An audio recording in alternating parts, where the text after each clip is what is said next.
Gjon Shkambi, xhaxhai i Elvis Shkambit, autorit të vrasjes së gjyqtarit Astrid Kalaja, ka kërkuar ndryshimin e masës së sigurisë.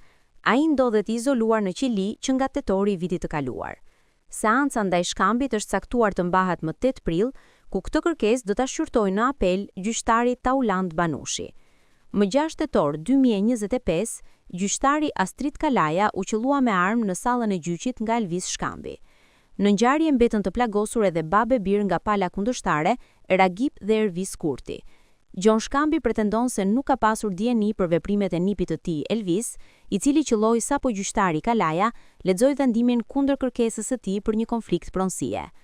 Elvis Shkambi dhe çaçai i tij Gjon prisnin një vendim mes të shumtëve në sagën e proceseve gjyqësore që lidhen me konfliktin e pronës me 31 familje.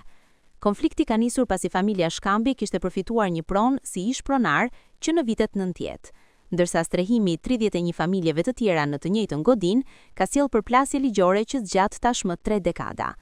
Gjykata pritet të vendosë mbi kërkesën e Shkambit për ndryshimin e masës së sigurisë, ndërsa saga e konflikteve pronësore të familjes Shkambi vazhdon të mbetet në qendër të interesit publik.